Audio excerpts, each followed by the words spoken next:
میرے بیٹے، جس دن تو پیدا ہوا ہم نے اپنے لیے جینا چھوڑ دیا۔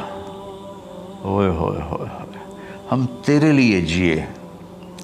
تیری ماں تجھے دودھ پلاتی تھی، میں تیرے لیے روٹی کے نوالے لاتا تھا، میری ساری کمائی پہلی اور آخری سب تیرے اوپر لگتی تھی۔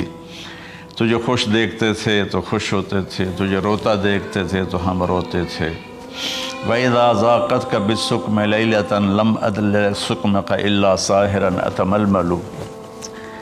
جب تو کبھی بیمار ہو جاتا تھا تو تیرے سرانے بیٹھ کر ہم ساری رات روتے تھے اور دعائیں کرتے تھے، یا اللہ ہمارے بچے کو بچا لے، ہمارے بچے کو صحت دے دے۔ اس تڑپ میں ساری ساری رات میں جاگتا تھا۔ تیرے لیے میں نے اپنا سب کچھ لگا دیا، اپنے لیے جینا چھوڑ دیا، اپنی خواہشات کو دبایا، تیری ہر خواہش کو پورا کیا۔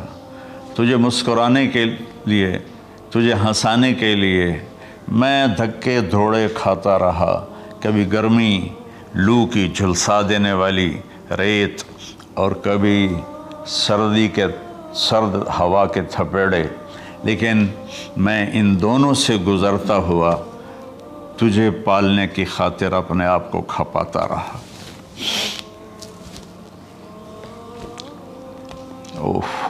فلما بلغت السن والغایۃ التی الیہ مدی ما فیک کنت اؤمل۔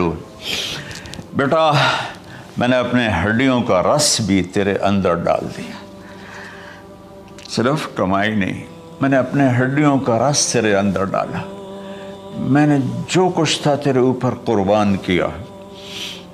تجھے مسکراتا دیکھ کر میں اپنے غم بھولتا تھا، تجھے ہنستا دیکھ کر مجھے دکھ بھول جاتے تھے، اور پھر آہستہ آہستہ آہستہ میری ہڈیوں کا گودا، میری کمائی تیرے اندر گئی، اور تو ایک خوبصورت درخت کی طرح بڑھتا چلا گیا، بڑھتا چلا گیا، بڑھتا چلا گیا، بڑھتا چلا گیا، اور میری بڑھاپے نے کمر جھکا دی اور میں جھکتا چلا گیا، جھکتا چلا گیا۔ میرا خیال تھا کہ جیسے میں اس کی انگلی پکڑ کے چلتا تھا، اب میری باری ہے، یہ میری انگلی پکڑ کے چلے گا۔ جیسے میں اسے سینے سے لگاتا تھا، پیار کرتا تھا، جھولے جھلاتا تھا، باغ میں لے جاتا تھا، یہ ساری اس کی تعبیرات کے اندر داخل ہیں، الفاظ میں نہیں ہیں۔ تو مجھے خیال آتا تھا جب میں بوڑھا ہو جاؤں گا نا تو میرا بیٹا بھی مجھے ایسے ہی لے کے پھرے گا، میرا بیٹا بھی میری سنے گا۔ یہ 100 دفعہ پوچھتا تھا یہ کیا ہے، اور میں ہر دفعہ جواب دیتا تھا یہ ہے۔ تو اب میں بوڑھاپے میں اس سے بات کروں گا، یہ میری بات سنے گا۔ میں اس کو نوالے کھلاتا تھا، یہ مجھے روٹی کھلائے گا۔ میں اس کا انگلی پکڑ کے چلتا تھا، یہ میرا ہاتھ پکڑ کے چلے گا۔ میری کمر بڑھاپے نے جھکا دی اور میں ایک خشک پیڑ کی طرح ہو گیا، اور جوانی نے تیری کمر کو سیدھا کیا اور تو ایک تر و تازہ درخت بن گیا۔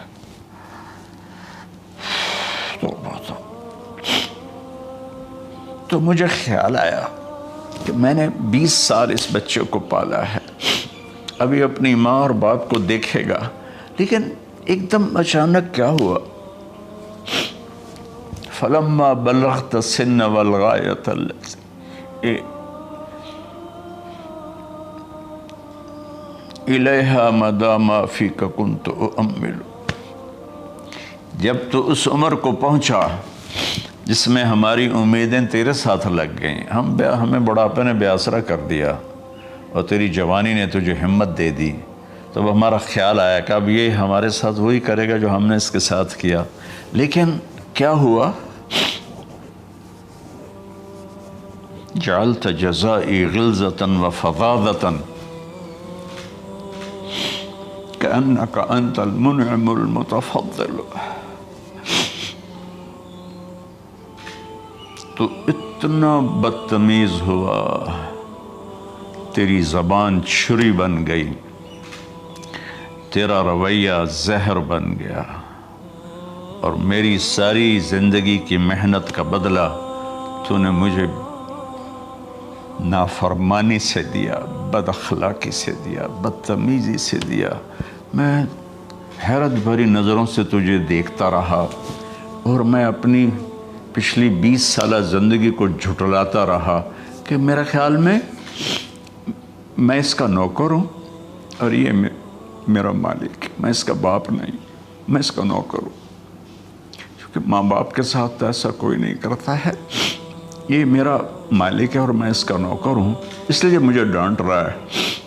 کتنے بچوں کو میں نے یہ کہتے سنا اپنے باپ کو، تو میرے واسطے آج تک کیتا کی، تو میرے واسطے آج تک بنایا کی، اور جو باپ بے بسی کی تصویر بنا ہوتا تھا وہ شکلیں بھی میرے سامنے ہیں۔ تو کمال کے اشعار، میں سوچ رہا ہوں جو میرا یہ حال ہے 1400 سال بعد کہ میرے آنسو نہیں رک رہے، تو اللہ کے نبی تو زار و قطار روئے تھے، داڑھی آنسوں سے تر ہو گئی تھی۔ کہا بیٹا جب تو نے میری ساری زندگی کی محنتوں کا بدلہ بدتمیزی سے دیا، گالی گلوچ سے دیا، دھکے دے کر باپ کو گھر سے نکال دیتے ہیں، تو بیٹا میں یہ سمجھا کہ تو نے ایک خواب دیکھا تھا، تو نے ایک خواب دیکھا تھا کہ تو باپ ہے اور یہ بیٹا ہے۔ اصل حقیقت یہ ہے کہ یہ مالک ہے اور میں نوکر ہوں۔ پھر آگے کہتا فَلَيْتَكَ إِن لَّمْ تَرَ حَقَّ أُبُوَّتِي فَعَلْتَ كَمَا الْجَارُ الْمُجَاوِرُ يَفْعَلُ۔ اچھا چلو بیٹا، تو نے مجھے باپ تو نہ سمجھا، چلو ایک پڑوسی سمجھ لو۔ عرب میں پڑوسی کا بہت خیال کیا جاتا تھا، اور یہ عرب کی شان تھی کہ اپنے پڑوسی کو وہ عزت دیتے تھے جو اپنے گھر میں ایک دوسرے کو عزت دیتے تھے۔ تو اس نے پھر اس کی طرف اشارہ کیا کہ اگر میں تیرا باپ نہیں ہوں، تیرے رویوں کو دیکھ کر تو یہی لگتا ہے کہ میں تیرا نوکر ہوں، تو میرا مالک ہے، تو چلو اتنا تو کر دے جتنا ایک پڑوسی کے ساتھ کرتا ہے۔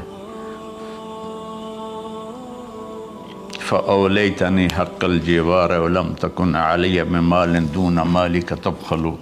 تو پڑوسی پر تو عرب خرچ کرتے ہیں، تو بھی تھوڑا سا میرے اوپر خرچ کر دیتا اور تو بخیل نہ بنتا، اور میرے خوابوں کو چکنا چور کر دیا، میری امیدوں پر پانی پھیر دیا، میرے بڑھاپے کو ذلت اور رسوائی میں بدل دیا۔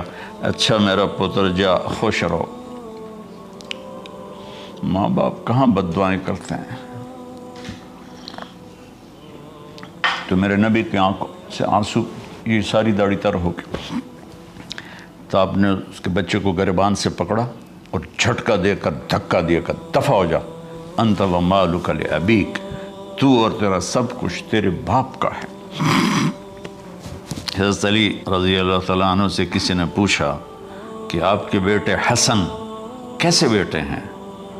کہا حسن میرا وہ بیٹا ہے کہ جب میں چلتا ہوں تو میرے آگے نہیں چلتا، میرے پیچھے چلتا ہے، جب کہیں بیٹھنے کا موقع آتا ہے تو یہ پہلے نہیں بیٹھتا، پہلے مجھے بٹھاتا ہے پھر خود بیٹھتا ہے، جب کھانے پر بیٹھتے ہیں تو یہ روٹی کی طرف ہاتھ نہیں بڑھاتا جب تک میں نہ بڑھاؤں، یہ سالن کی طرف ہاتھ نہیں بڑھاتا جب تک میں نہ بڑھاؤں، میں کمرے میں ہوں تو یہ چھت پہ نہیں چڑھتا کہ میرے باپ کی بے ادبی ہو جائے گی۔ میں حالانکہ چھت پہ چڑھنا ضرورت کے لیے ہوتا ہے، لیکن قربان جائیں اہل بیت کے ایسے ہی اخلاق ہوتے ہیں، آل رسول ایسے ہی ہوتے ہیں۔ میرے عزیزوں نوجوانوں سے کہہ رہا ہوں جن کے والدین زندہ ہیں، ہم تو محروم ہو گئے، وہ قبروں میں چلے گئے، لیکن میں اتنا مصروف رہتا ہوں۔ اب یہ کرونا کی وجہ سے گھر میں بیٹھے ہوئے ہیں، یعنی میری زندگی ایسے پہیے کی طرح گھومی ہے، اور پھر دل کی تکلیف، پھر اس کے ساتھ سر کا درد شدید، اس کے باوجود میں روزانہ 10 نفل اپنے باپ کے لیے پڑھتا ہوں، 10 نفل اپنی ماں کے لیے پڑھتا ہوں، اور 4 نفل اپنی خالہ کے لیے پڑھتا ہوں کہ ساری زندگی سجدوں میں سر رکھ کے اس کا ثواب ماں باپ کو پہنچاؤں، تو ماں باپ کا حق ادا نہیں ہو سکتا۔